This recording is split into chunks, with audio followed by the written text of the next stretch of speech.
नमस्कार दोस्तों। Good morning दोस्तों। जय श्री कृष्णा। कैसे हो मेरे प्यारे साथियों? गुड मॉर्निंग मेरे प्यारे साथियों। दोस्तों गुड मॉर्निंग आ रही है। सभी को मेरी आवाज़ सुनाई दे रही है मेरे प्यारे विद्यार्थियों? सभी विद्यार्थियों को मेरी आवाज़ सुनाई दे रही है? एक बार कमेंट करके जवाब दे दीजिए कि सर हमारी आवाज़ प्रॉपर आ रही है। फिर अपना सेशन स्टार्ट करते हैं। दोस्तों बहुत ही शानदार और जानदार सेशन अपना रहता है, क्योंकि दोस्तों जनरली क्या होता है, नेट जेआरएफ की तैयारी करने वाले विद्यार्थियों को हमेशा से ही क्या रहता है, इनकम टैक्स का डर रहता है। दोस्तों इनकम टैक्स के डर को ही खत्म करना अपना मेन लक्ष्य यहाँ पर रहेगा। ओके, सब लोग एक बार आ जाइए मेरे प्यारे। सब लोग एक बार आ जाइए मित्रों। ओके, सबको दोस्तों वेरी वेरी गुड मॉर्निंग मेरे प्यारे। सबको very very good morning. Okay, कैसे हो? Okay, Poonam good morning. Okay, Amit good morning. Okay,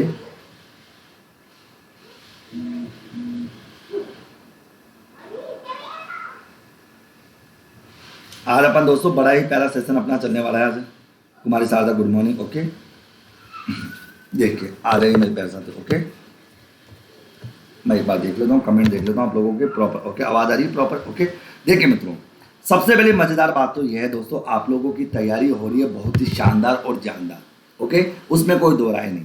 इस बार मैं चाहता हूं कि आप सभी का जेआरएफ होना चाहिए। इस बार आप सभी का क्या होना चाहिए? जेआरएफ आपका होना चाहिए। जेआरएफ आपका होना चाहिए, ये बात आपको ध्यान में रखनी है। जेआरएफ आपका होना चाहिए। क्लियर? तो इस बार जेआरएफ आपका सबका निकलना चाहिए दोस्तों। जिस भी एग्जाम्स की आप तैयारी करो वो आपका होना चाहिए, क्योंकि दोस्तों अब कोई दिक्कत, देखो मित्रों, आप लोगों की यूनिट नंबर 1 60% बहुत ही गजब तरीके से मैंने करा दी है। यूनिट नंबर 2 आपकी लगभग 90% बहुत गजब हो रखी है। यूनिट नंबर 3 आपकी 100% गजब हो रखी है।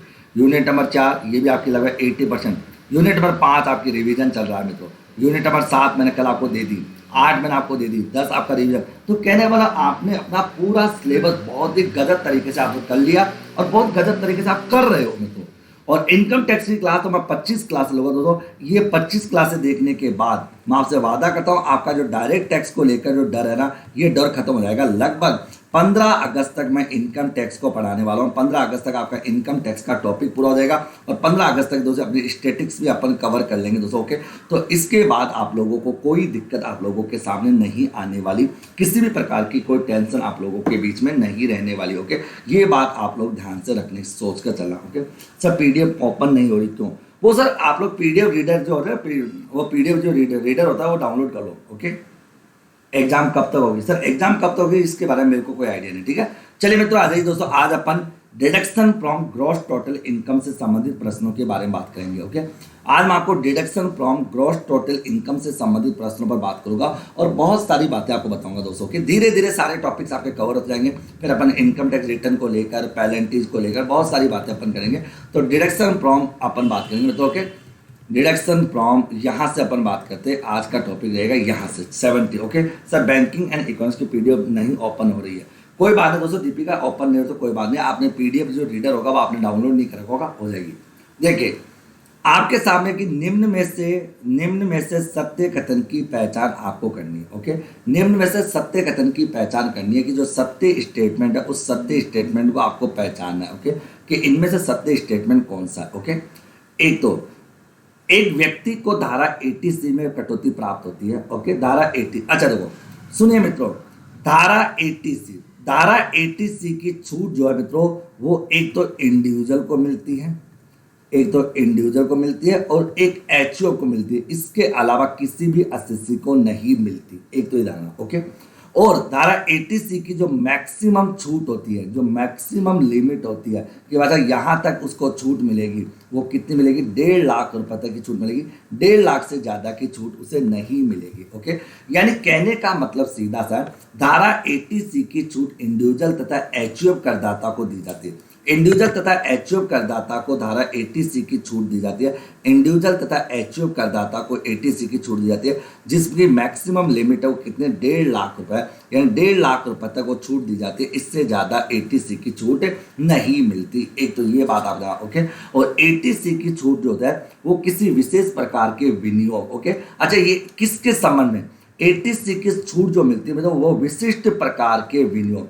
कहीं पर भी अपन स्पेशल प्रकार के इन्वेस्टमेंट में अगर इन्वेस्टमेंट करते हैं, कहीं पर अपन पेमेंट करते भुगतानों की बात करते हैं, जमाओं की बात करते हैं, अंशदान के लिए प्रदान की जाती है दोस्तों 80C के अंतर्गत। देखो जो धारा 80 जो मैक्सिमम 1.5 लाख रुपए तक होता है कि कोई भी इंडिविजुअल तथा कोई भी एचयूएफ करदाता अगर किसी भी प्रकार के विशिष्ट विनियोग, किसी भुगतान या जमाओ एवं अंशदान के संबंध में कहीं पैसा जमा कराता है तो उसे 1,50,000 रुपए तक की छूट मिलती है। ओके, उसको 1,50,000 तक की छूट दी जाती है, चाहे वो LIC के संबंध में हो, चाहे वो बच्चों की ट्यूशन फीस को लेकर हो, या दोस्तों कहीं पर किसी यूनिट ट्रस्ट ऑफ इंडिया में शेयर मार्केट के अंतर्गत हो, यानी कहीं पर भी अगर वो पैसा जमा कराता है तो उसको 80C की छूट दी जाती है। किसी भी प्रकार का अगर वो विशेष प्रकार के बॉन्ड में या खातों में जमा कराता है, बच्चों की शिक्षा हेतु ट्यूशन फीस जमा कराता है, या कहीं भविष्य निधि में अंशदान करता है, या LIC में करता है, कहीं पर पोस्ट ऑफिस में जमा कराता है, कुछ भी अगर जमा कराता है तो इसकी छूट एक तो इंडिविजुअल करदाता को मिलती है और एक एचयूएफ करदाता को मिलती है, बाकी और किसी एसएससी को नहीं मिलती। और ये छूट जो है मैक्सिमम दोस्तों 1,50,000 तक की छूट होती है, इससे ज़्यादा की छूट नहीं होती। ओके, ये प्रश्न आपका रेडी।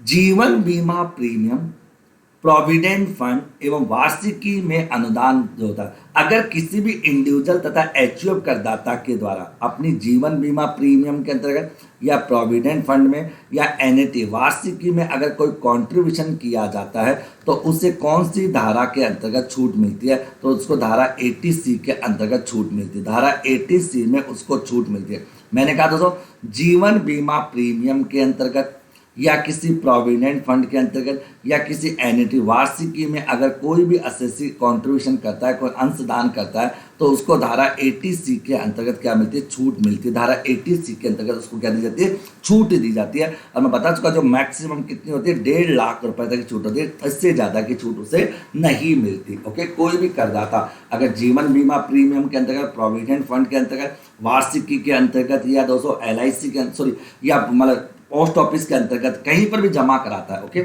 आगे तो पैसे बेटा क्लास मिल गई ना, तो हाँ थोड़ा धैर्य रखा करो दोस्तों, आप लोग दोस्तों थोड़ा समय दिया करो मेरे को।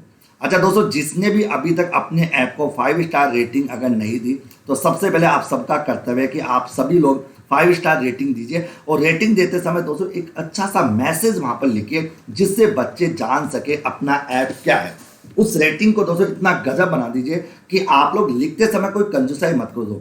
रेटिंग देते समय उसमें क्या कंजूस, देखो आप लोगों के लिए मैं लगातार 7 महीने से आप लोगों के लिए मेहनत कर रहा हूँ और सपना मैंने देख रखा कि JRF आप लोगों का निकालना है, तो फिर दोस्तों उसमें किस बात की कमी। अभी तो ये बताइए, आपको इतनी कम फीस में और इतने कम समय में दोस्तों आपको ज़्यादा मतलब आपको कम से कम फीस में मैक्सिमम बेनिफिट मैं आपको दे रहा हूँ, और उसके बाद भी तुम अगर कंजूसाई करते हो दोस्तों तो वो अच्छा नहीं लगता दोस्तों, वो बिल्कुल भी अच्छा नहीं लगता मित्रों के। तो आप लोग सभी लोग अपनी रेटिंग को कम से कम 100 200 शब्दों में लिखो दोस्तों, आराम से लिखो, दिल खोल के लिखो, यानी दिल खोल के लिखो दोस्तों, दिल खोल के। ओके, चलो मैं तो मैंने क्या कहा कि निम्नलिखित दिए गए क्षेत्रों के संबंध में योग्यता सीमा को देखे बिना, यानी योग्यता सीमा को देखे बिना 100% की छूट जो होती है वो कहाँ किन में मिलती है, ATG। अब आ जाओ मित्रों, ओके, ATG को लेकर बात करें। ATG होती है मित्रों आपके किसके संबंध में, अगर कोई भी करदाता अच्छा ATG की छूट जो है वो ऑल एसएससी को मिलती है। ऑल एसएससी जितने भी एसएससी है उन सभी को धारा 80G की छूट मिलती है दोस्तों, जो किसी विशेष कोष या पुण्यार्थ संस्थानों में किए गए दान के संबंध में ये कटौती मिलती है। ओके, अब मेरी बात को सुनना मित्रों, मेरी बात को सुनना। देखो मित्रों 80G में छूट को 4 कैटेगरी में बांटा गया। ओके, 4 कैटेगरी बांटा गया। एक तो थी 100% की छूट, अगर कोई भी करदाता निम्नलिखित संस्थानों में या निम्नलिखित कोषों में, निम्न कोषों में अगर अपना अंशदान करता है या डोनेशन देता है, निम्न कोषों में अगर दान देता है तो उसको 100% की छूट मिलती है। अब कौन कौन से, मैं कुछ गिने चुने नाम आपको बता देता हूँ। सबसे पहला अगर राष्ट्रीय सुरक्षा कोष, भाई साहब अगर कोई भी करदाता राष्ट्रीय सुरक्षा कोष के अंतर्गत अंशदान का डोनेशन देता है, दान देता है, तो उसे 80G में 200% की डिडक्शन दी जाएगी। ओके, फिर आता है तो प्रधानमंत्री राष्ट्रीय सहायता कोष, अगर कोई भी करदाता प्रधानमंत्री राष्ट्रीय सहायता कोष में दान देता है तो उसको भी 200% की छूट दी जाएगी। ओके, 100% की छूट उसे मिलेगी। मैंने कहा प्रधानमंत्री मित्रों, प्रधानमंत्री आर्मेनिया, आर्मेनिया भूकंप सहायता कोष।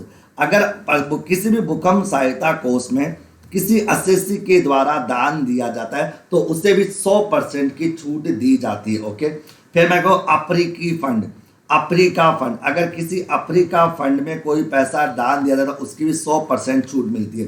फिर मैं कहूँ तो राष्ट्रीय राष्ट्रीय सांप्रदायिक राष्ट्रीय सांप्रदायिक सद्भाव, राष्ट्रीय सांप्रदायिक सद्भाव कोष, इसके अंतर्गत भी अगर कोई करदाता 200 डोनेशन देता है उसको भी 100% की छूट दी जाती है। ओके मित्रों, 80G से एक प्रश्न जरूरी एग्जाम में बन जाता है। बता 80G की छूट का एक प्रश्न एग्जाम में जरूर बनता है, तो 80G के बारे में आपको पूरा नॉलेज होना चाहिए।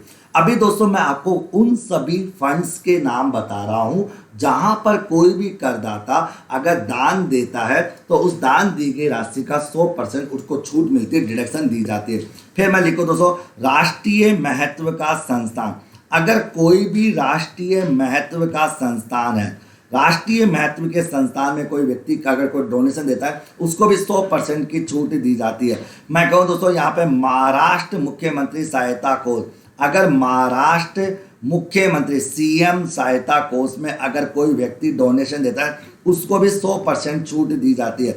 अगर मैं कहूँ जिला साक्षरता समिति, अगर जिला साक्षरता समिति में भी कोई दान देता है मित्रों उसको भी 100% की छूट दी जाती है मित्रों के, उसको भी 100% की छूट वहाँ पर दी जाती है। मैं कहूँ दोस्तों यहाँ पर साइड में को राष्ट्रीय बाल कोष, अगर कोई व्यक्ति राष्ट्रीय बाल कोष में दान देता है मित्रों उसको भी 100% की छूट दी जाती है। ओके मित्रों, स्वच्छ भारत कोष, अगर कोई व्यक्ति स्वच्छ भारत कोष में दान करता है, स्वच्छ भारत कोष में दान करता है मित्रों उसको भी 100% की छूट दी जाती है। ओके मित्रों, फिर आता है दोस्तों अपन ये भी कह सकते हैं राष्ट्रीय खेल कूद कोष, अगर कोई व्यक्ति राष्ट्रीय खेल कूद कोष में अगर दान देता है मित्रों उसको भी 100% की छूट दी जाती है। राष्ट्रीय सांस्कृतिक कोष, अगर कोई व्यक्ति राष्ट्रीय सांस्कृतिक कोष में दान देता है, राष्ट्रीय सांस्कृतिक कोष में दान देता है उसको भी 100% की छूट दी जाती है। तो मेरे प्यारे साथियों ये वो सारे फंड है जहां पर कोई भी करदाता अगर दान देता है उसको 100% की छूट दी जाती है।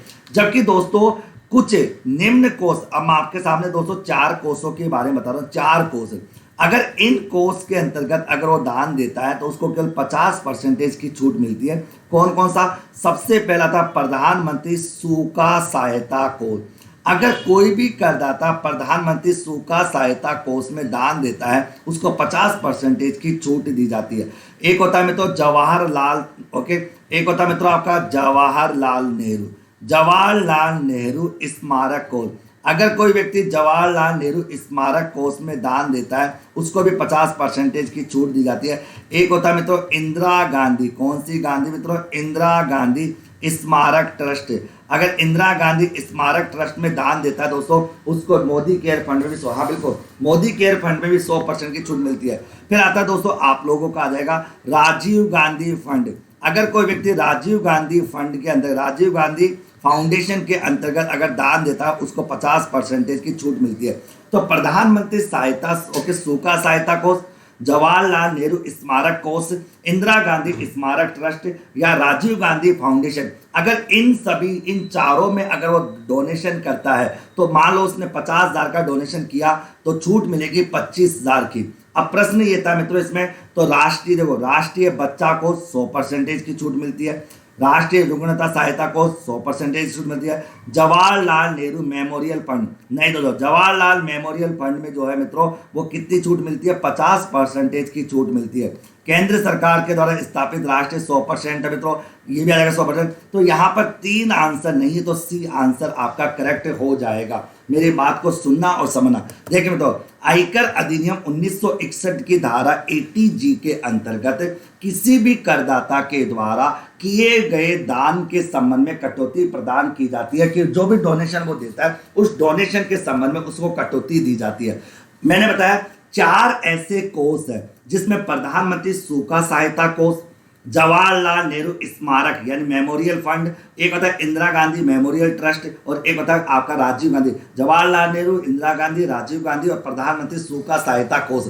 इनमें अगर वो पैसा जमा कराता है तो उसको 50% की छूट मिलती है। बाकी लगभग सभी प्रकार के कोर्सों में अगर वो डोनेशन देता है तो डोनेशन की जो बात आती है वो कितनी मिलती है, उसको 100% की छूट उसको दी जाएगी मित्रों। सबसे बड़ी बात है तो दान की कोई न्यूनतम सीमा नहीं, दान कितना भी दिया जा सकता है, इसकी कोई न्यूनतम सीमा नहीं। तो ये बात आप लोगों को ध्यान में रखने की आवश्यकता है। तो दान की किसी भी प्रकार की कोई न्यूनतम सीमा नहीं है। तो दान की राशि यदि 2,000 रुपए से ज्यादा है तो भुगतान नगद के अलावा किसी भी माध्यम से किया जा सकता है दोस्तों, लेकिन भुगतान अगर 2,000 रुपए से कम है तो नगद में ही किया जाएगा। अगर दान 2,000 रुपए से ज्यादा अगर आप कर रहे हो तो किसी भी रूप में कर सकते हो, वस्तु के रूप में या नगद के रूप में, लेकिन अगर आप 2,000 रुपए तक का दान कर रहे हो तो आपको नगद में ही करना पड़ेगा। दान वस्तु के रूप में भी हो सकता, ओके। यदि दान वस्तु के रूप में दिया गया है, दोस्तों सुना, अगर दान वस्तु के रूप में दिया गया है तो दोस्तों उसकी डिडक्शन नहीं मिलेगी। अतः दान जो है कैश या चेक के रूप में ही होना चाहिए दोस्तों, या किसी इलेक्ट्रॉनिक माध्यम से होना चाहिए। अगर दान आप लोगों ने किस रूप में दिया, किसी वस्तु के रूप में अगर दान दिया है तो उसकी छूट धारा 80G में नहीं मिलेगी मित्रों के। यदि करदाता ने कोई खुद का पुण्यात कार्य किया है तो उस केस में कोई कटौती नहीं मिलेगी। यानी कि घर में मंदिर बना लिया, मंदिर बनाने में फंड पैसा दे दिया, उसकी छूट उसको नहीं मिलेगी, ओके। और दान की कोई न्यूनतम सीमा नहीं है। बस ये धारणा मित्रों, दान नगद या चेक के रूप में होना चाहिए, इलेक्ट्रॉनिक रूप में होना चाहिए। दान जो है मित्रों वो वस्तु के रूप में नहीं होना चाहिए। 2,000 से अधिक का दान है तो वो नगद के अलावा इलेक्ट्रॉनिक माध्यम से या चेक के माध्यम से होना चाहिए। लेकिन अगर 2,000 से कम है मेरे पैर साथियों तो दान जो है मित्रों नगद के रूप में होना चाहिए, नगद के रूप में दान को अलाउड किया जाएगा, नगद के रूप में दान को माना जाएगा मेरे प्यारे साथियों। यहां तक की बात आप लोगों को समझ में आ गई क्या, यस या नो? यहां तक की बात आप लोगों के माइंड में सेट हो गई क्या मित्रों, यस या नो? क्लियर सभी को दोस्तों? यहां तक सारी बातें क्लियर हो गई क्या? तो ये था बहुत प्यारा प्रश्न दोस्तों, जहां से 80G से लेकर एक प्रश्न एग्जाम में जरूर बनता है मित्रों 80G को लेकर। और मित्रों मैंने कहा था ना, अभी तो आपकी 7वें नंबर की कक्षा है मित्रों, अभी तो 18 कक्षाएं होगी। 18 कक्षा जब होगी तो मित्रों आप लोगों के अंदर एक मतलब इनकम टैक्स को लेकर, यानी जो आपकी जो यूनिट नंबर जो 10 है, इस यूनिट नंबर 10 का सारा जो भ्रम है, सारा जो डर है वो छू मंतर हो जाएगा दोस्तों, क्योंकि इनका इतना रिवीजन करा दूंगा, इतना रिवीजन करा दूंगा कि तुम सोच नहीं पाओगे, ओके। आगे दो ओके भी दो ओके बिल्कुल दोस्तों। सलोनी 2,000 रुपए तक का दान नगद में होना चाहिए, लेकिन 2,000 से अधिक का दान है तो नगद के अलावा इलेक्ट्रॉनिक रूप से या किसी और माध्यम से हो सकता है, यानी इसे ओके। बस दान वस्तु के रूप में नहीं होना चाहिए, दान की कोई न्यूनतम सीमा नहीं होती, ओके मित्रों। आगे क्लियर? और दान करदाता को दान की कटौती प्राप्त करने के लिए उसकी प्राप्ति रसीद उसके पास होनी चाहिए। जब तक रसीद नहीं होगी तब तक उसको दान वगैरह नहीं मिलेगा। बहुत प्यारा अगला प्रश्न, निम्नलिखित आय पर, बहुत प्यारा दोस्तों। इस प्रश्न से मैं आपको कुछ बातें समझाने का प्रयास करूंगा। निम्नलिखित आय पर धारा 80C से लेकर 82U तक, ओके मतलब अब देखो मित्रों, आपको मैं एक बात क्लियर कर दूं। देखो एक तो देखो धारा 80C से लेकर 80U तक की कटौतियां जो है वो आयकर अधिनियम 1961 की धारा अध्याय नंबर 6A से संबंधित है। अध्याय नंबर 6A से संबंधित है 80C से लेकर 80U तक की कटौतियां। आयकर अधिनियम 1961 का चैप्टर नंबर 6A है, जहां पर 80C से लेकर 80U तक की कटौतियों का उल्लेख किया गया है, यानी डिडक्शन का उल्लेख वहां पर किया गया। तो निम्नलिखित आय पर धारा 80C से 80U तक की कटौतियां स्वीकृत नहीं है, चाहे सकल कुल आय का कितना ही हिस्सा क्यों। अब सुनिए तो मैं आपको एक बात क्लियर कर दूं, देखो सुनिए कि कटौतियां नहीं दी जाएगी। तो कुछ इनकम ऐसे होते जिनके संबंध में कोई कटौती मिलती नहीं मित्रों, ओके। आगे जैसे एक तो था long term capital gain. Long term capital gain पर दोस्तों किसी भी प्रकार की कटौती नहीं मिलती, तभी तो कहते हैं दोस्तों कटौती देते समय इसको साइड में कर देना चाहिए। फिर आता लॉटरी गुड़ दौड़ की इनकम, क्योंकि ये होती है आकस्मिक आय, और आकस्मिक आयों के संबंध में भी किसी भी प्रकार की कोई कटौती नहीं दी जाती। कैजुअल इनकम्स पर दोस्तों किसी भी प्रकार की कोई कटौती नहीं होती। जो भी कैजुअल इनकम्स होती है उस कैजुअल इनकम्स पर किसी भी प्रकार की कोई कटौती नहीं होती। कैजुअल इनकम्स पर किसी भी प्रकार की, तो कोई भी लॉटरी घुड़ दौड़ की जो जीत होती है उन पर किसी भी प्रकार की कोई आकस्मिक आय वगैरह होती है, उस पर किसी भी प्रकार की कोई कटौती नहीं होती, ओके। मैंने कहा दोस्तों सुरक्षित जमाओं पर ब्याज, ओके बिल्कुल दोस्तों इसकी भी कटौती नहीं दी जाती। इसके अलावा जो short term capital gain under section 111A जिस पर सिक्योरिटी ट्रांजैक्शन टैक्स का भुगतान किया गया है, उस पर भी दोस्तों कटौती नहीं मिलती, उस पर भी किसी भी प्रकार की कोई कटौती नहीं दी जाती, ओके मेरे भाई। फिर आता है मित्रों आप लोगों का कि एक अधिकृत स्टॉक एक्सचेंज के माध्यम से अंशों तथा अंशों की यूनिट से होने वाला अल्पकालीन पूंजी लाभ अंडर सेक्शन 111 ए, जिस पर short term security transaction tax का भुगतान किया जाता है। तो यहाँ पर 2, 3, 4, 5 आपका आंसर हो जाएगा मेरे प्यारे साथियों, जिसके बारे में मैंने आपके सामने टीका टिप्पणी की। अर्थात इन सभी इनकम्स को छोड़ दिया जाता है, इन पर किसी भी प्रकार की कोई कटौती नहीं दी जाती। ये बात अपने माइंड में सेट कर लेना मित्रों, इसको कभी जीवन में मत भूलना, क्योंकि यहां से भी प्रश्न एग्जाम में बनता है और खूब बना हुआ। तो देखो डिडक्शन करते समय देखो, यानी इनकम में से डिडक्शन को माइनस करते समय इन सभी प्रकार की इनकम्स को ध्यान में नहीं रखा जाता। यानी कहने का मतलब क्या होता है मित्रों कि ग्रॉस टोटल इनकम, डिडक्शन की राशि ग्रॉस टोटल इनकम से ज्यादा नहीं हो सकती। तो देखो डिडक्शन की राशि जो है वो ग्रॉस टोटल इनकम से ज्यादा नहीं हो सकती। जैसे मान लो कि ग्रॉस टोटल इनकम 1 लाख रुपए है, तो डिडक्शन 1 लाख रुपए तक ही मिलेगी, इससे ज्यादा नहीं मिल सकती। और सबसे मजेदार बात है, इस ग्रॉस टोटल इनकम में इन सभी इनकम को शामिल नहीं किया जाता, अर्थात इन सभी इनकम के संबंध में छूट वगैरह नहीं मिलती। मेरी बात समझ में आ गई क्या? जैसे मान लो एक एसएससी की ग्रॉस टोटल इनकम कितनी है? 1 लाख रुपए, और इन सभी को जोड़कर मैं कहता हूं 30,000 की इनकम है, 30,000 की इनकम है। और डिडक्शन जो है मतलब डिडक्शन की मैं बात करूं, डिडक्शन है 80C से लेकर 80U तक का जो डिडक्शन है वो 80,000 रुपए। कितना मतलब 80,000 रुपए। बताओ छूट कितनी मिलेगी?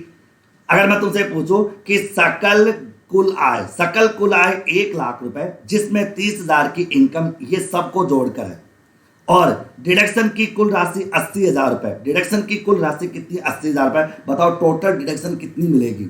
80C से लेकर 80U तक की टोटल छूट कितनी मिलेगी? कमेंट करके मेरे को जवाब तो देखना चाहता हूं तुम कितना समझ रहे हो।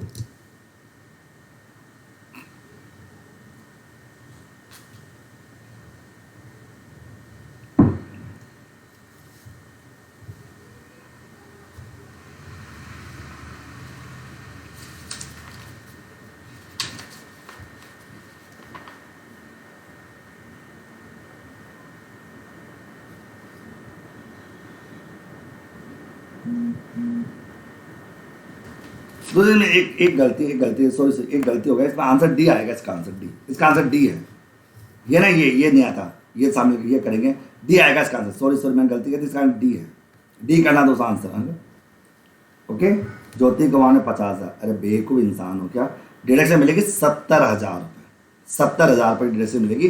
30,000 इनकम टैक्सेबल होगी, 70,000 की डिडक्शन मिलेगी, 70,000 रुपये की। ओके, तो आप लोग इसको आंसर को चेक कर लेना दोस्तों। 77 का आंसर दोस्तों यहाँ पर डी है दोस्तों। कितना है दोस्तों? डी है। ओके, इसका आंसर डी आएगा, यानी सुरक्षित जमाओं पर ब्याज को शामिल करते हैं दोस्तों। ओके, अगला अब आ जाए तो बहुत प्यारा प्रश्न है, बहुत ही लाजवाब। आपको निम्नलिखित कथनों पर क्या करना? विचार करना। धारा 80C से लेकर 80U ये कौन से अध्याय की बात करता है? ये कहता है अध्याय नंबर 6A की। अध्याय नंबर 6A में इस बात का उल्लेख किया गया। अध्याय नंबर 6A में दोस्तों धारा 80C से लेकर 80U तक की कटौतियों का वर्णन किया गया। तो धारा 80C से लेकर 80U तक में दोस्तों अपन कहे दोस्तों डिडक्शन की बात की गई, तो धारा 80C से 80U तक कुल कटौतियों का योग सकल कुल आय से अधिक नहीं हो सकता, अधिक नहीं हो सकता मित्रों के, अधिक नहीं हो सकता। ओके, ये बात सत्य है लेकिन पूरी तरह से सत्य नहीं। यदि उपयुक्त कटौतियां व्यक्तियों के संघ समुदाय को दी जाती है, तो यही कटौतियां व्यक्तियों के समूह से पुनः नहीं दी जाएगी। बिल्कुल सही दोस्तों, ये बात सत्य है। कटौती केवल तभी मिलेगी जब इसे निश्चित आय के संबंध में कटौती सिस्टम द्वारा मांगा जाए। ये बात भी आपके सत्य है मित्रों के।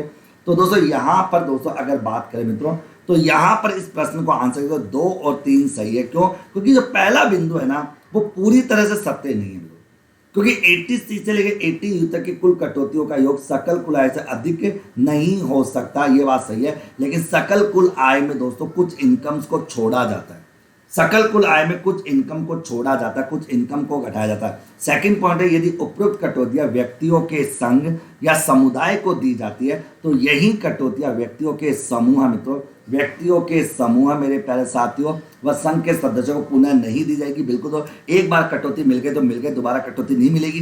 कटौती केवल तभी मिलेगी जब इसे निश्चित आय के संबंध में कटौती शीर्षक के द्वारा क्या किया गया, मांगा गया। तो डी आंसर ज्यादा बेस्ट यहाँ पर रहेगा। अगला, अब आ जाए मित्रों आप लोगों, निम्नलिखित की बात करें 79 नंबर प्रश्न को दोस्तों ढंग से देखिए और समझने की को देखो पहले 80 जी के बारे में पूछा जाए। 80 अभी बताया था, धारा 80 जी के अंतर्गत निम्न में से किन दानों पर बिना योग्यता सीमा के दान 100% की कटौती मिलती है। अब देखो समझ में आना दोस्तों, 80 जी के बारे में देखो, आपको 100%।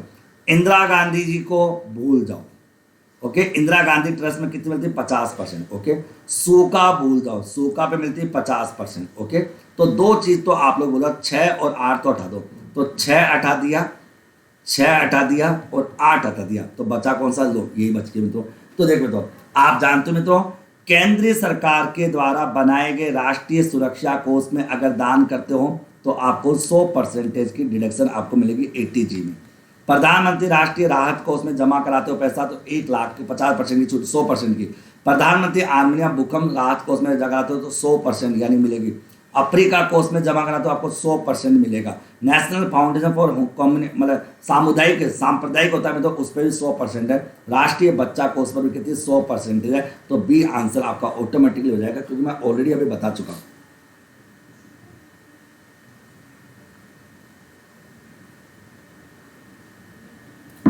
बहुत ही अच्छा।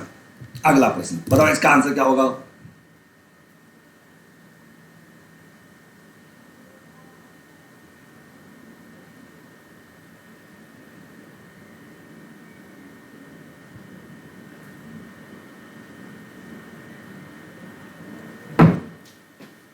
अब आ जाओ, निम्नलिखित में से कौन से युग में सुमेलित है। निम्नलिखित में से कौन से युग में सुमेलित है। आप बता कि कौन से युग में जो है वो क्या है, सुमेलित है, ये प्रश्न, ओके। तो निम्नलिखित में कौन से युग में क्या है, सुमेलित है। पहला, धारा 80C जीवन बीमा प्रीमियम सार्वजनिक अंशदान के संबंध में है, ये बात बिल्कुल सत्य है, इसमें कोई दो राय की बात नहीं है, ये बात 100% आपकी सत्य है, इसमें किसी भी प्रकार से कोई प्रॉब्लम आप लोगों के सामने नहीं आएगी, ओके। तो ये बात है संबंध। लेकिन दोस्तों एक बात सुना कि 80G की बात करें तो 80G साचा 80U कुछ विशिष्ट पेंशन कोष में अंशदान भविष्य निधि के संबंध में होती है। तो 80U की बात करो नहीं, तो 80U का संबंध इससे तो नहीं, मतलब 80U का संबंध इससे बिल्कुल भी आपका नहीं मित्रों, क्योंकि 80U जो है मेरे प्यारे सर, 80U का जो प्रावधान जो डाला गया है वो किस में है दोस्तों, धारा 80U की छूट जो होती है वो होती है किसके संबंध में, शारीरिक है। मैंने कहा शारीरिक रूप से अयोग्य व्यक्तियों की कटौती पर, शारीरिक रूप से अयोग्य व्यक्तियों की कटौती के संबंध में इसकी छूट मिलती है। व्यक्तियों की कटौती के संबंध में इसकी छूट मिलती है। मैंने कहा कि धारा 80U में शारीरिक रूप से अयोग्य व्यक्तियों की कटौती पर, शारीरिक रूप से अयोग्य व्यक्तियों की कटौती पर इसकी छूट मिलती है। यानी ये कटौती भारत में निवासी व अच्छा 80U की छूट केवल और केवल इंडिविजुअल को मिलती है। किसको मिलती है, इंडिविजुअल को मिलती है जो शारीरिक रूप से, शारीरिक अयोग्यता से 40% या इससे अधिक पीड़ित है मित्रों। चाहे वो दोस्तों अंधापन से, चाहे वो बहरेपन से, चाहे वो कम दिखाई देना, चाहे दिमागी बीमारी होना, चाहे पागलपन होना, चाहे कुष्ठ रोग होना, चाहे गति संबंधी किसी भी प्रकार से अगर वो विकलांग है तो उसकी छूट 80U के अंतर्गत उसको छूट मिलेगी, ओके।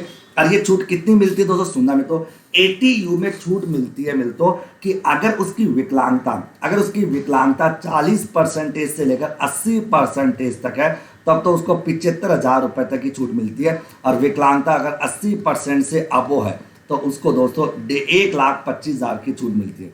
1,25,000 की, तो 40% से लेकर 80% तक है तो 75,000 की छूट है, और 80% से ज़्यादा है तो मतलब 1 लाख तक, 1,25,000 तक की छूट उसे दी जाती है, ओके। 1,25,000 तक की छूट उसे दी जाती है, ओके। 1,25,000 तक की छूट उसे दी जाएगी, क्लियर। यहाँ तक की बात आप लोगों के माइंड में सेट हो गई क्या, तो यहाँ तक की बात आप लोगों के, तो अगर 40% से कम है तो उसको छूट नहीं दी जाएगी। देखो सो धारा 80U में शारीरिक रूप से अयोग्य व्यक्तियों की कटौती के संबंध में छूट देने का प्रावधान किया गया कि कोई भी इंडिविजुअल व्यक्ति, चाहे वो भारत में साधारण निवासी हो चाहे वो असाधारण निवासी हो, ओके, चाहे भारत का नागरिक हो चाहे अनागरिक हो, अगर वो शारीरिक रूप से 40% से अधिक पीड़ित है तो तो 40 से लेकर 80% तक अगर कोई पीड़ित है तो 80,000 रुपए की छूट उसको धारा 80U में मिलेगी, और 80% से ज्यादा है तो उसे 1,25,000 की छूट मिलेगी। तो 2 नंबर तो आपका गलत है, तो 2 नंबर आपका गलत, तो ये गलत है, तो 2 नंबर तो मैं काट देता हूं। तो अब चलते आगे, धारा 80CCD, धारा 80CCD केंद्र सरकार की पेंशन स्कीम में अंशदान के संबंध में कटौती की बात करता है, बिल्कुल करता है मित्रों, और ये कहता है इसकी छूट 10% of basic salary plus DA के बराबर मिलती है। 10% बेसिक सैलरी प्लस डीए के इक्विवेलेंट दोस्तों इसकी छूट दी जाती है। 10% बेसिक सैलरी पर डीए के इक्विवेलेंट इसकी छूट मिल जाती है। तो धारा 80CCD, धारा 80CCD में केंद्र सरकार की पेंशन स्कीम है, पेंशन स्कीम में अगर किसी भी प्रकार का कोई कंट्रीब्यूशन अगर करते हो उसके संबंध में धारा 80CCD की छूट मिलती है, जो 10% दोस्तों बेसिक सैलरी और डीए के बराबर होती है। ये बात आपकी बिल्कुल सत्य है, इसमें कोई तो 3 नंबर आपका सत्य है मित्रों, तो 3 नंबर सत्य है, तो बी आंसर आपका हो नहीं सकता मित्रों, बी हो नहीं सकता मित्रों, तो आपका ये भी नहीं हो सकता क्योंकि 3 नंबर तो आपका सही है। तो 3 नंबर सही है तो दोस्तों ऑटोमेटिकली आंसर क्या हो जाएगा, डी हो जाएगा। चेक करते हैं तो आप चौथा, धारा 80GG, 80GG कुछ विशिष्ट कोष धर्मार्थ संस्थानों में किए गए दान के संबंध में होता है। 80GG की बात करें, ये बात आपकी 100% आपकी गलत है मेरे प्यारे साथियों। भाई साहब ये 80G में नहीं होता, ये तो केवल और केवल 80G में होता है। 80GG जो है मतलब 80GG, 80GG तो है मकान किराए के भुगतान, मकान किराए के भुगतान के संबंध में कटौती का उल्लेख करती है। मकान किराए के भुगतान के संबंध में मकान किराए के भुगतान के संबंध में कटौती की बात करती है। किसकी बात करती है, कटौती की। तो 80GG मकान किराए के भुगतान के संबंध में कटौती का उल्लेख करती है 80GG। ओके, तो मित्रों तो मैंने क्या कहा दोस्तों कि कुछ निश्चित कोष धर्मार्थ संस्थानों को अगर दान किया जाता है, कोई डोनेशन दिया जाता है, तो उसकी छूट तो धारा 80G में मिलती है। किस बोलते हैं, धारा 80G में उसकी छूट मिलती है। किसी भी निश्चित धर्मार्थ कोष की मैं बात करूँ, किसी भी धर्मार्थ कोष की अगर मैं बात करूँ मित्रों, या किसी भी दोस्तों धर्मार्थ संस्थानों में दिए जाने वाले दान की बात करूँ, तो उसकी छूट तो 80G में मिलती है। 80GG में मकान किराए के भुगतान के भुगतान के संबंध में कटौती दी जाती है मेरे प्यारे साथियों। ओके, यहां तक की बात आप लोगों को समझ में आ गई होगी। ओके, तो चौथा आपका गलत है मित्रों। ओके, धारा 80GGB, धारा 80GGB की अगर मैं बात करूं, धारा 80GGB की अगर मैं बात करता हूं मेरे प्यारे साथियों, ये भारतीय कंपनी के द्वारा, धारा 80GGB की अगर मैं बात करूं तो ये भारतीय कंपनी के द्वारा राजनीतिक दल को दिए गए अंशदान के संबंध में इसकी कटौती दी जाती है। तो जो इसकी कटौती की बात आ जाती है मेरे पास, तो ये बात आपकी सत्य है। धारा 80JJA भुगतान किए गए किराए के संबंध में होता है। तो धारा 80JJA की अगर हम को मैक्सिमम 5,000 होती है, बिल्कुल सही है मित्रों। धारा 80GG मैक्सिमम 5,000 होती है। फिर आता है 80JJA है मित्रों, आप लोगों का जो कहना चाह रहा है मित्रों, ये कहना था कि भुगतान किए गए, किसके ना, भुगतान किए गए किराए के संबंध में, गलत है मित्रों। 80JJA है मित्रों आप लोगों की, ये है मित्रों आप लोगों की deduction in respect of profit and gain for biodegradable wastage processing business, यानी जो आपका जो है जैव विघटनशील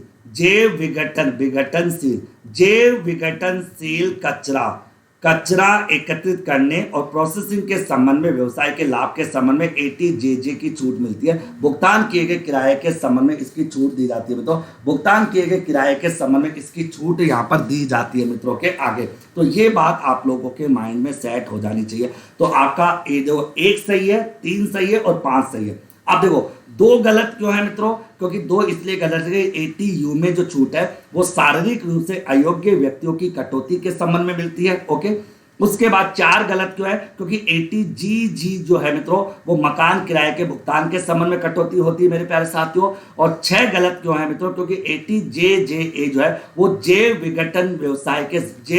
विघटनशील कचरा एकत्रित करने और उसकी प्रोसेसिंग करने के व्यवसाय के संबंध में होने वाली इनकम से संबंधित छूट देता है 80JJ। ओके, यहां तक समझ में आ गया होगा मित्रों के आगे, क्लियर मित्रों।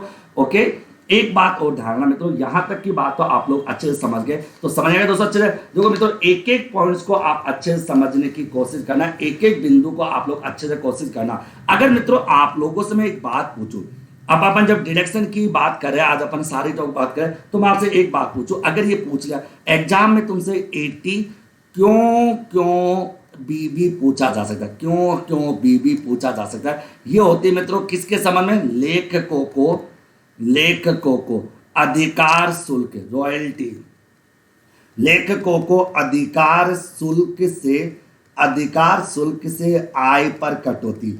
अगर लेखकों को अधिकार शुल्क से आय से कोई कटौती होती है, उसकी छूट जो है उसकी डिडक्शन 80 क्यों बी में मिलती है, और वो कितनी मिलती है, अप टू मित्रों 3 लाख रुपए तक की छूट उसको दी जाती है। ओके, 3 लाख रुपए तक की उसको डिडक्शन दी जाती है। मैं वापस बोलना चाहूंगा मित्रों, अगर किसी भी लेखक को दोस्तों रॉयल्टी से इनकम प्राप्त होती है, तो रॉयल्टी से प्राप्त की गई इनकम की छूट जो है मित्रों वो 80 क्यों बी में दी जाती है, जो मैक्सिमम कितनी होती है, 3 लाख रुपए तक की छूट होती है, यानी 3 लाख रुपए तक की उसको छूट दी जाती है। ओके, एक तो ये पॉइंट आप लोगों को एग्जाम में याद करके जाना।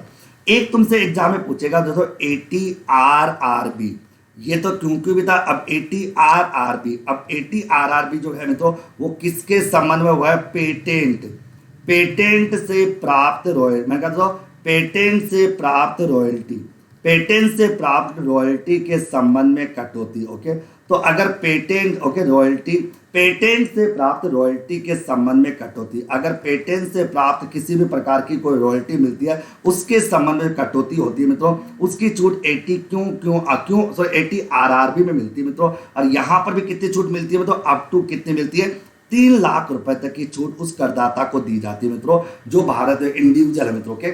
आगे सुनिए मित्रों, ये इंडिविजुअल करदाताओं के लिए छूट होती है। ये दोनों कटौतियां आप लोगों को एग्जाम में जरूर याद करके जानी है, क्योंकि एग्जाम में जरूर पूछता है। मैं वापस देखो, मैंने क्या कहा, अगर 80 क्यों बी की बात करें, अगर किसी भी लेखक को दोस्तों रॉयल्टी से इनकम प्राप्त होती है, किसी भी लेखक को अगर रॉयल्टी से इनकम प्राप्त होती है, तो 80 क्यों बी के तहत उसको 3 लाख रुपए तक की उसको छूट दी जाती है। और अगर किसी पेटेंट से कोई रॉयल्टी प्राप्त होती है, किसी व्यक्ति को अगर किसी पेटेंट से कोई रॉयल्टी प्राप्त होती है, तो उसकी भी दोस्तों उसको 3 लाख रुपए तक की छूट मिलती है, यानी 3 लाख रुपए तक की जो है उसको छूट दी जाती है। ओके, याद रहेगी। और देखो दोस्तों, अपनी कॉपी और पेन लेकर बना, आज मैं आपको डिडक्शन के संबंध में सारी बातें बताने वाला हूं। डिडक्शन के संबंध में जितने भी इंपॉर्टेंट पॉइंट्स है वो सारे पॉइंट्स आपको बता दूंगा दोस्तों, जो एग्जाम में पूछा था। फिर आपका एग्जाम में एक प्रश्न आ जाता है 80TTA, आपका था 80TTA। अब भाई 80TTA किसके संबंध में, यह है मित्रों बचत खाते में, कौन से खाते में, तो बचत खाते में प्राप्य ब्याज, बचत खाते में प्राप्य ब्याज के संबंध में कटौती। ओके, संबंध में कटौती, बचत खाते में प्राप्य ब्याज के संबंध में कटौती की जब बात अपन करें, कटौती को लेकर देखें, तो मित्रों मैंने क्या कि बचत खाते में प्राप्य ब्याज के संबंध में कटौती की बात करते हैं, तो इसकी जो छूट मिलती है मित्रों वो कितनी मिलेगी, अप टू 10,000 रुपये, अप टू 10,000 रुपए तक की छूट उसे दी जाएगी मित्रों के, यानी जितना भी ब्याज होगा उसके 10,000 रुपए तक, उसको 10,000 रुपए तक की ब्याज की छूट उसे दी जाएगी। तो मित्रों मैंने क्या कहा कि बचत खाते में प्राप्य ब्याज के संबंध में कटौती, अगर बचत खाते में प्राप्त होने वाले ब्याज के संबंध में कटौती होती है तो दोस्तों कितनी होगी, 10,000 रुपए तक की छूट होती है मित्रों। यहाँ तक इस बात को ध्यान में रखने की आवश्यकता है, तो ये चीज आप लोग अच्छे से समझने की कोशिश आप लोग कर लेना। ओके, समझ आएगा मित्रों। तो बचत खाते में प्राप्य ब्याज के संबंध में अगर कोई कटौती होती है तो उसकी छूट कितनी होती है दोस्तों, 10,000 तक की छूट उसे दी जाती है। ये बात आप लोगों को ध्यान में रखना। देखो मैं तो 3 बातें मैंने बता दी, 3 बातें मैंने आपको ये समझाने का प्रयास किया मेरे लाडलो आप लोगों को। ओके, यहां पर दोस्तों अगर मैं बात करूं, अच्छा दोस्तों एक और सुनना आप लोग, अभी तो आपके सामने एक और धारा थी 80TTB। 80TTB किसके संबंध में, वरिष्ठ नागरिकों के संबंध में, किसके संबंध में, वरिष्ठ नागरिक की दशा में, वरिष्ठ नागरिक की दशा में, वरिष्ठ नागरिक की दशा में, वरिष्ठ नागरिक की दशा में जमा पर ब्याज की संबंध में कटौती, जमा पर ब्याज के संबंध में कटौती। ओके, ये चीज आप ब्याज के संबंध में कटौती की मैं बात करूं। ओके, तो मेरी बात को सुनना मित्रों, मैंने क्या कहा 80TTB, मैंने कहा दोस्तों वरिष्ठ नागरिक की दशा में, वरिष्ठ नागरिक की दशा में जमा पर ब्याज के संबंध में कटौती की जब बात आती है तो उसकी छूट मिलती है दोस्तों 50,000 रुपए तक। वरिष्ठ नागरिक का मतलब है जिसकी उम्र 60 साल या 60 साल से ज्यादा है। अगर कोई भी वरिष्ठ नागरिक जिसकी उम्र 60 साल या 60 साल से ज्यादा है, अगर वो कहीं पर भी दोस्तों बैंक में, पोस्ट ऑफिस में कहीं पर भी पैसा जमा कराता है और जमा कराने पर उसको जो ब्याज मिलता है उस ब्याज के संबंध में उसको 50,000 तक की छूट मिलती है दोस्तों। ये बात आप लोगों को ध्यान में रखनी।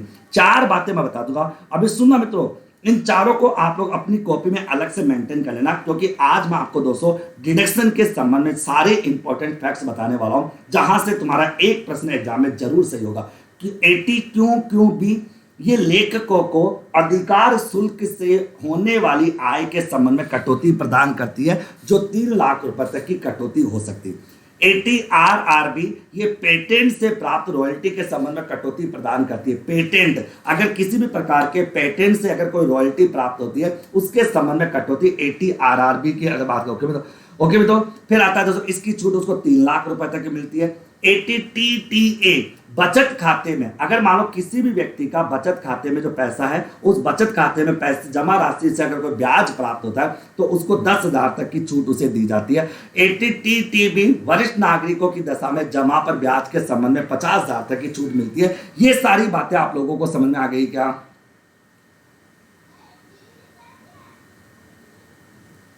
यहां तक की सारी बातों को देखो मित्रों, मैंने क्या क्या कहा।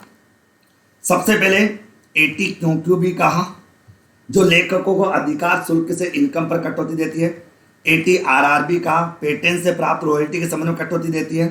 80 TTA का बचत खाते में प्राप्त ब्याज के संबंध में कटौती है। 80 TTB कहा में तो वरिष्ठ नागरिकों की दशा में जमा पर ब्याज के संबंध में कटौती प्रदान करती है। ओके, आगे क्लियर? नहीं, मंथली थोड़ी डिडक्शन, ये तो ओवरऑल होती है, टोटल साल भर जो पूरे साल की इनकम पर डिडक्शन मिलती है। ओके, ये आपको चारों बातें समझ में आ गई क्या? यस या नो बोलो तो। एक तो 80 क्यों भी, एक 80 RRB, एक 80 TTA, एक 80 TTB। ओके, और एक जो आपकी रहती है 80 TU। ओके, वो मैं बता चुका 80U। 80U जो कहती है शारीरिक रूप से अयोग्य व्यक्तियों की कटौती, जो 40% से सारे 80U भी आपको याद रख के जानी है एग्जाम में, शारीरिक रूप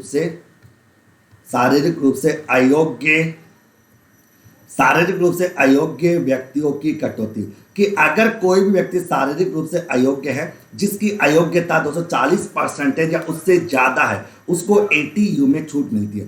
कोई भी इंडिविजुअल व्यक्ति, चाहे वो साधारण निवासी हो, चाहे वो असाधारण निवासी हो, चाहे वो भारत का नागरिक हो या भारत का नागरिक नहीं हो, अगर उसकी विकलांगता 40% या उससे ज्यादा है तो उसको 80U के तहत क्या मिलती है? छूट मिलती है। अगर उसकी विकलांगता 40% से लेकर 80% तक उसकी विकलांगता है तब तो उसको 75,000 की छूट मिलेगी मेरे प्यारे साथियों। अगर 80% से ज्यादा है मित्रों तो उसको 1.25 लाख 1,25,000 तक की छूट मिलेगी। बताइए मित्रों, ये पांचों बातें समझ में आ गई क्या? पहले तो थम्स अप कर दो कि हाँ सर, ये पांचों पॉइंट हमको बहुत अच्छे से समझ में आ गए, और जो आपने समझाया, जो मेन पॉइंट आपने बताया, वो इसके मेन पॉइंट हमको अच्छे से समझ में आ गए। इनको हम हमारे जीवन में कभी भी नहीं भूलेंगे। बताओ तो यहाँ तक की बात समझ में आ गई क्या? 5 बातें देखो क्या क्या बताया। 80 क्यों भी जो रॉयल्टी के संबंध में दोस्तों क्या करती है? लेखकों को, राइटर्स को, ऑथर्स को रॉयल्टी के संबंध में 3 लाख तक की छूट की बात करती है। 80 RRB ये पेटेंट से मिलने वाली रॉयल्टी के संबंध में बात करती है, 3 लाख तक की छूट की बात करती है।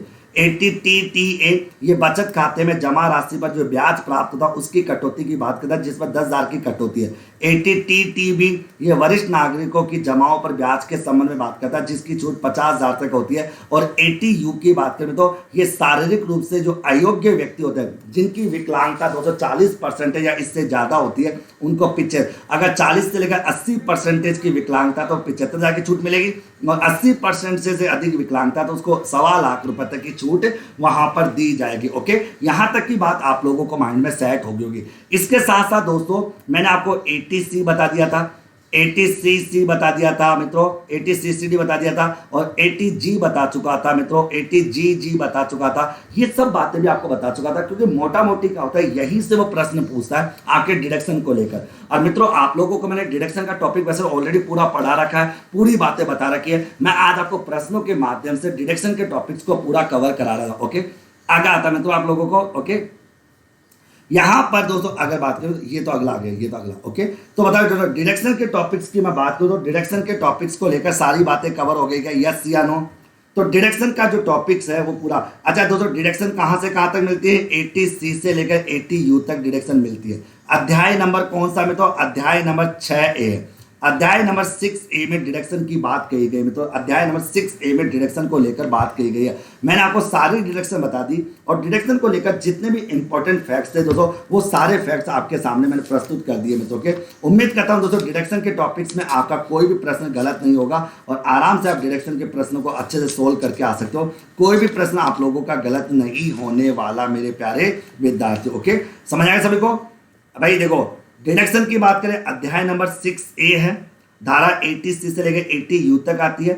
80C में LIC को लेकर या भविष्य निधि को लेकर या किसी विशेष प्रकार के विनियोगों की छूट मिलती है, जो 1.5 लाख तक की छूट मिलती है, जो कहा था 1.5 लाख तक की छूट वहां पर एक करदाता को दी जाती है, ओके मित्रों।